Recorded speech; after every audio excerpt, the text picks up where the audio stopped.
for now, Russell Wilson considered his options, and he announced last night with that post that he's going to Pittsburgh. Some of the insiders who were handed the information, either by his agent or whoever, followed up with the obvious that he's going to sign with the Steelers. And the other most obvious aspect of this, it's going to be for the league minimum, $1.21 million, and he's going to stick the Broncos with the balance of his $39 million fully guaranteed compensation package, which is just another way that trade and the contract become even worse, Chris. It's already god-awful for the Broncos. Yeah. If this boomerangs into the Steelers being great with Russell Wilson, it really does make it the worst trade of all time. Well, yeah, it's up there already. I don't think it even matters, what happens with the Steelers. It's going to be always talked about in that light, right? I mean, it doesn't matter. The money, the draft picks, everything, the results they got, two different head coaches, no matter what's going down. But I think, you might be able to get it to a point where it's, undoubtedly – whoa, that was the worst trade ever. If things, are a little different here with the Steelers, I hear you there, definitely, right? But this is big news, really. I kind of had a little birdie let me know yesterday that this might happen. I went to bed before the news broke, but kind of the whole day was expecting to hear it at some point. Woke up this morning at 5:30 and saw, my phone had all these alerts, texts from the, our text chain and all that. And I went, well, here we go. Let's ride, baby. And I thought of you right away because you're such a psychological mess. I don't know what to think of you when it comes to as a football fan. A psychological mess. We should take people behind the curtains a little. I mean, now Kirk Cousins, now him signing with the Vikings matters to you. 2 days ago, you were ready to throw his ass out the door for Baker Mayfield. I hope the Vikings make a play for Baker Mayfield. 1 day ago, sorry, until he signed it. 18 hours ago. Yeah. Now you're on the damn Steelers. I can't figure it out. What the hell is wrong with your brain? I don't know. We're all trying. And we're going to talk about Cousins later. Yeah, we're going to talk about Cousins later. I mean, I think my concern for any organization that aspires to run in a functional manner, whether it's football, baseball, software, is to have a good contingency plan for the possibility that you're going to lose a key employee. Right. You can't just sit there and wave farewell to the guy who decides to leave. You better have a replacement ready to go when you've had reason to know that there's a chance the guy's going to leave. You're going through the contract negotiations. He's not accepted your proposal. He has the right to go anywhere he wants. Free agency fully blooms as it relates to Kirk Cousins for the second time in his career. You better be ready. Yeah. And in my mind, Baker Mayfield and or Russell Wilson would have been highly acceptable and advisable plan Bs for the Vikings, and now they are both out. We'll talk first about Wilson. And I think what makes this the worst trade ever if Wilson flourishes in Pittsburgh is the fact that we've never seen that third act from a bad trade before. Boom, team gives up a lot of stuff for Guy. Boom, Guy sucks in his next destination for whatever reason. Right. Act 3, he goes somewhere else and revives and turns it around. Yeah, you're right. I can't think That's of one. not like happened. That. Herschel Walker didn't do it. Right. Maybe Deshaun Watson will do it if and when the Browns move on, but they don't have an escape hatch. They're stuck. And maybe the Broncos will ultimately wish they were stuck too and didn't have an escape hatch if Wilson goes to Pittsburgh and plays well. But let's take this all the way back. Yeah. I think it's like 3 weeks ago. Because Jerry Dulac of the Pittsburgh Post-Gazette reported on a weekend, and it was kind of buried in a story that focused on the existence of internal conflict within the Steelers as to whether Kenny Pickett or Mason Rudolph will be the guy for 2024. But it was clear it was going to be one of them. Yeah. Because in that same story, Dulac said the Steelers are not interested in a veteran with aspirations to start. Period. End of statement. That's it. And this is a guy that's covered the Steelers forever. Forever. Yeah. And I don't think it was a coincidence that he's the one of all the people out there swarming around, and it gets worse this time of year because you're swarming. Local reporters, national reporters, anybody who tries to get an insight. Dulac's the one who is handed the news that Russell Wilson is visiting the Steelers. See, that's the makeup for whoever gave him bad information 3 weeks ago. whoever led him down the wrong path is making up to him, is repairing the relationship with the guy who's one of the primary beat writers covering the team by handing that to him. Somebody, and I'm not going to say they screwed up, they had a change of heart. I know at the scouting combine, the vibe was they really are going to do this Kenny Pickett, Mason Rudolph thing. They're really committed to this bit of Pickett and Rudolph. This is what they're going to do. Something happened. And maybe it went so well. Yeah, what the hell? We'll take a flyer, we'll bring in Russ, and it went perfectly well. It was explained to me over the weekend because you had the Giants and the Steelers both meet with him late last week. Right. For $1.21 million, how do you not talk to him? Yeah. Mitchell Trubisky got $2.5 million from the Bills to be the backup. $1.21 million, you talk to this guy and see if there's a fit. Steelers did. And how do you say no to that? $1.21 million for a guy who was on track to the Hall of Fame before things went sideways for him and the Broncos the last 2 years. No-brainer. Yeah. No-brainer all along. I mean, I think as soon as we knew Russell was done with Denver, I mean, we kind of went, hey, Pittsburgh makes a lot of sense. I think Pittsburgh is a tactically smart football team when it comes to this type of stuff. They've always kind of sat in the background. They've never been like, we're going for this guy, we're going to do this. That's not who they are. I think it's a little bit of like, let's not get the expectations of fans too high in case we can't deliver on a Russell Wilson so we don't disappoint them there, let alone, I don't think they want to hear all that conversation. And I think that's part of it. All right, hey, there's no interest. Maybe that keeps his price tag down. They're smart. It's the family business. Mike Tomlin's not into that type of stuff either, of just throwing, the organizational plans out there so he and everybody else in the organization has got to answer to what they think they might do and all of that. That's distractions for Pittsburgh Steelers football. But, man, I mean, I love it. I do love it. I really do from every aspect here. I like it for Russell Wilson. Of course I like it for the Steelers, right? I mean, the Steelers won. We don't know what was going to happen with Mason Rudolph. He's still a free agent. I don't expect him to be back with the Pittsburgh Steelers now, so he'll go somewhere else. Not now. Right. But at the same time, like you and I talked about, not only during the season and I think other times as well, is – hey, there's a beacon of hope that is missing there in Pittsburgh, and I think that's because of the quarterback situation.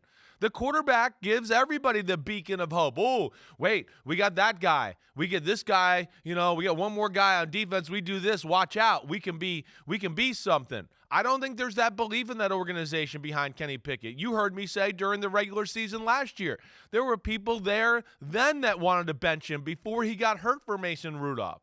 So there is some of that. And then as we know, Russell Wilson, the last 2 years have been crappy, but last year wasn't that crappy. He was managed. It wasn't to Sean Payton's likings, but it wasn't that bad to where you were like, whoa, he can't play football anymore, right? So here's a guy that, last 2 years haven't been great, but I think he does give the beacon of hope a little bit for the team once again, and he'll revive the locker room that way, and I think that's where it's great value for Russell Wilson and the Steelers when they come together like this. What makes it so surprising is even though it did make sense, and I was with you, who would not want to explore Russell Wilson for $1.21 million despite everything we've seen the last 2 years? It is a bargain. Dollar for dollar, there's never been a quarterback with his accomplishments available for that kind of money. How do you not look into it? But it's out of character for the Steelers to actually do something like this. They don't do things like this. They don't throw a Kenny Pickett overboard after 2 years. Now, that's the other side of this, too. This is why I thought Russ should maybe be very leery.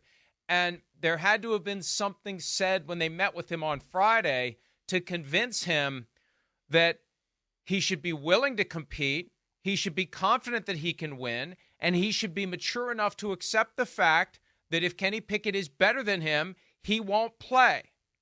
Because that's how it's going to go. And my concern would be if it's close, they're going to err on the side of Kenny Pickett. But maybe by the time we get to I don't know about camp, that, man. Maybe Russ, maybe there are going to be enough Russ jerseys out there and enough excitement from the Steelers fans that this is a new day, a new chapter, that maybe it really is a fair fight. And I think because one of the other things, and I think you said this last week, if you bring Russ to town, you bring the entire everything. Russell Wilson let's ride experience, and it can become a distraction. Right. But think about it, and this is one of the reasons why I'm glad that the jersey I have is George Pickens. Because Mike Tomlin is a master of taking the bad kind of distraction that a player can create and pushing it in the right direction. Yeah, right. This is, if you're going to have a player-initiated distraction, like years of Antonio Brown being the Antonio Brown that we now know. He wasn't all that different during his years in Pittsburgh. Mike Tomlin knew how to keep him under control. So after years of dealing with guys who might be inclined to be distractions in a bad way or in a worse way, this is a distraction that Mike Tomlin could deal with because he just has a conversation or two with Russ, especially because Russ has been softened up by Sean Payton. Because Sean Payton went Bill Parcells on him last year. Yeah, he's been softened up by everything.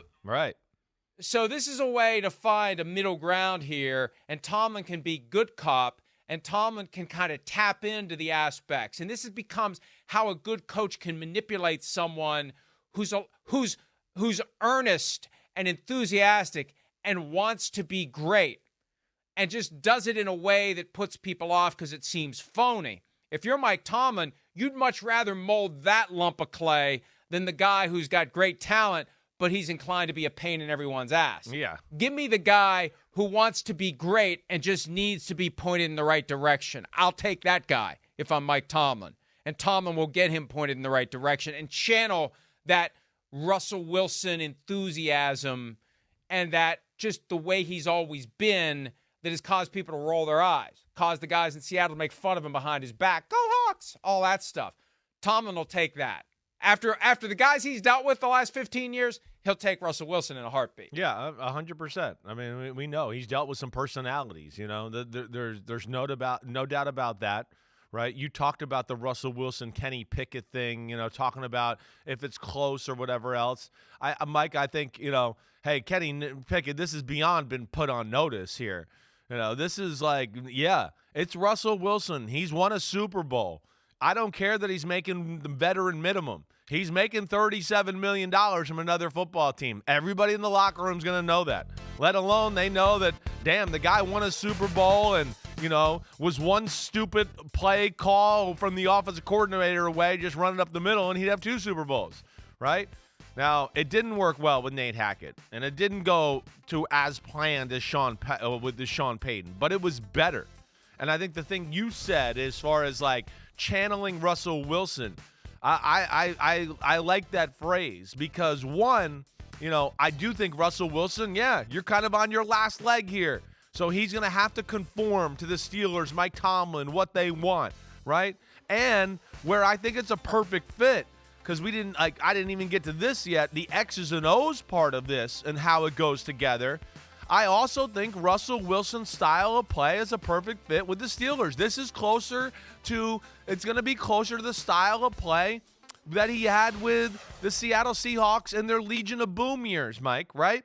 Right? I mean, Russell Wilson, the problem he's not with Sean Payton, and he's had some struggles, is he's not consistently surgical, right? It's not week after week, 28 for 34 for 315, and I just execute the offense. We know, right? When we talk about Russell Wilson in his prime, it was run the ball, be conservative, run the ball, be conservative. Oh, wait, I can scramble here. Oh, all right, here's a little completion. All right, I'm being conservative. Oh, somebody's open deep, 5 throws later, boom, I hit that. I've kind of scrambled around and I take care of the football. He was raised by a defensive head coach. That's why I like this, because of course, that's the way the Steelers play a little anyways. And I think they have the team with the guy you're wearing the jersey with and Deontay Johnson and all that. And then the running back situation, and I would expect them to continue to improve their offensive line here a little bit, and it was improved, that they'll be able to play that style of football. You add Arthur Smith into that equation, right, who already believes in that, the Mike Vrabel, Tennessee Titans, hey, Ryan Tannehill, hand it off, here's a little completion. Oh, boom, we drew one up in the dirt, you hit the bomb, right?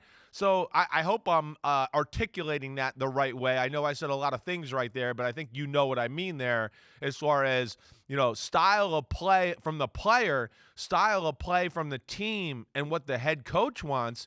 That's where I think it really will match up well with Russell Wilson and the Pittsburgh Steelers.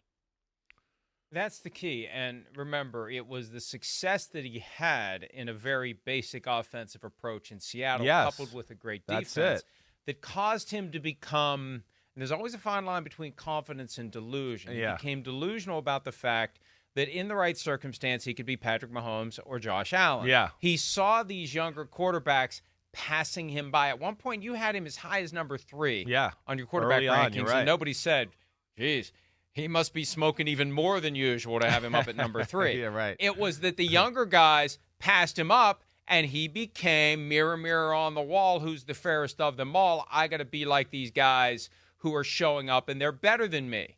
So I need to be in a place where I can be as good as them. Yeah. So give me that. Give me that. Okay, go take it. Oh, I can't do that. Yeah, I can't be right. the guy when it's all about me. Now, and again, it all came down to pre-snap stuff, getting the play in, making the adjustment to the line of scrimmage. The Steelers have to understand what they're getting and work with it. But you're right. He throws one of the best deep balls in the NFL. Exactly. He gets out of the pocket, scrambles a little bit, sets up, and fires. You got 14 running down there for a 50-50 ball. That's one of the reasons why I'm glad this is the jersey I have. This could rejuvenate George Pickens because really at the end of the day, last year, you could talk about Matt Canada all you want, but and I don't want to turn this into crap on Kenny Pickett Day, but we've said this before. Yeah.